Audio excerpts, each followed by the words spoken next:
বৰমাত UPPL দলৰ বৃহৎ পদযাত্ৰা EM ৰাকেশ ব্ৰহ্মই প্ৰদৰ্শন কৰিলে নিজৰ শক্তি। সমাগত বিটিআৰ নিৰ্বাচনক লৈ কঁকালত টঙালি বান্ধিছে প্ৰমোদ বড়োৰ নেতৃত্বাধীন ইউপিপিএল দলে আজি বাক্সা জিলাৰ বৰমাত মুছলপুৰ পৰিষদীয় সমষ্টিৰ EM তথা এইবাৰ ইউপিপিএল প্ৰাৰ্থী ৰাকেশ ব্ৰহ্মই এক দীঘলীয়া ৰেলীৰে শক্তি প্ৰদৰ্শন কৰিলে। বৰমাত এই পদযাত্ৰাত প্ৰায় ৪,০০০তকৈও অধিক লোকে অংশগ্ৰহণ কৰে। বৰবাহাৰ আৰু কালচাৰ VCDC তথা এই দুটা প্ৰাইমাৰী উদ্যোগত অনুষ্ঠিত পদযাত্ৰাত পুনৰবাৰ প্ৰমাণ কৰিলে যে অনাগত দিনত পুনৰ ইউপিপিএল দলে চৰকাৰ গঠন কৰিব।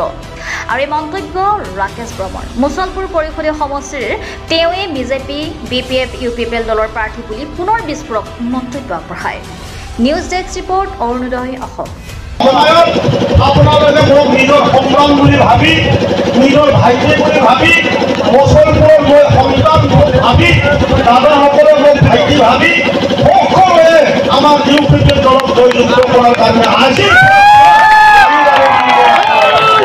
সকলোকে মই ধন্যবাদ জ্ঞাপন কৰি আজি যে আপোনালোকৰ ইমান কষ্ট হৈ আপোনালোকে আহিছে মই সকলোকে ভৰিত ধৰি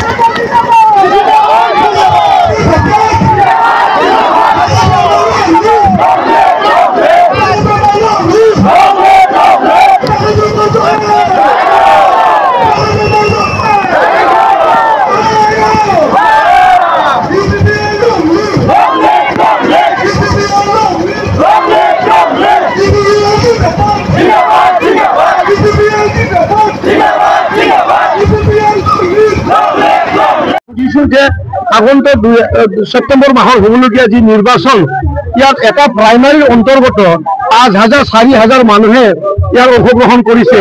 ইয়াৰ পৰা এটা ছিগনেল গৈ যে আমাৰ বিটিআৰৰ যি ৪০টা সমষ্টি আছে এই ৪০টা সমষ্টিত প্ৰমোদ বড়ো ডাঙৰীয়াৰ যি শান্তিৰ যি বাণী এই শান্তিৰ বাণীটো ভাল পাই পেলাই তেখেতৰ লগত সংগ দিয়াৰ কাৰণে আজি হাজাৰ হাজাৰ মানে আমাৰ প্ৰাইমাৰী লেভেলতে জনগণবিলাক ওলাই আহিছে।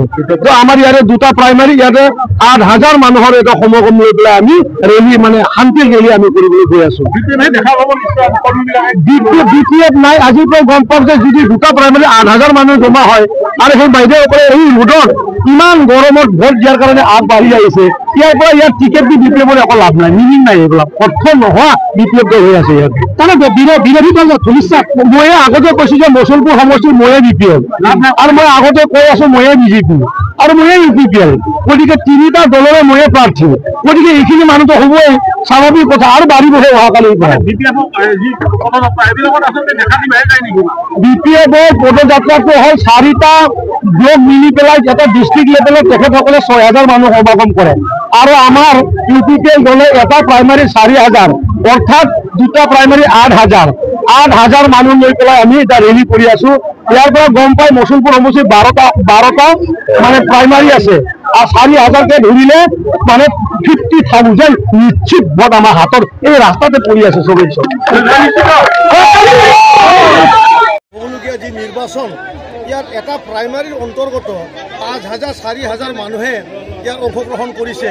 ইয়াৰ পৰা এটা ছিগনেল গৈ যে আমাৰ বিটিআৰৰ যি ৪০টা সমষ্টি আছে এই ৪০টা সমষ্টিত প্ৰমোদ বড়ো ডাঙৰীয়াৰ যি শান্তিৰ যি বাণী এই শান্তিৰ বাণীটো ভাল পাই পেলাই তেখেতৰ লগত সংগ দিয়াৰ কাৰণে আজি হাজাৰ হাজাৰ মানে আমাৰ প্ৰাইমাৰী লেভেলতে জনগণবিলাক ওলাই আহিছে। তো আমাৰ ইয়াতে দুটা প্ৰাইমাৰী ইয়াতে ৮,০০০ মানুহৰ এটা সমাগম লৈ পেলাই আমি ৰেলী মানে শান্তিৰ ৰেলী আমি কৰিবলৈ গৈ আছো।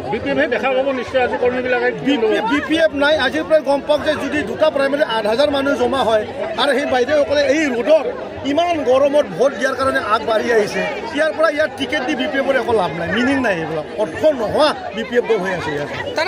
বিৰোধী দল ধৰিছা মই আগতে কৈছো যে মুছলপুৰ সমষ্টিৰ ময়ে BPF আৰু মই আগতে কৈ আছো ময়ে বিজেপি আৰু ময়ে ইউপিপিএল, গতিকে তিনিটা দলৰে ময়ে প্ৰাৰ্থী, গতিকে এইখিনি মানুহটো হ'বই স্বাভাৱিক কথা আৰু বাঢ়িবহে অহাকালিৰ।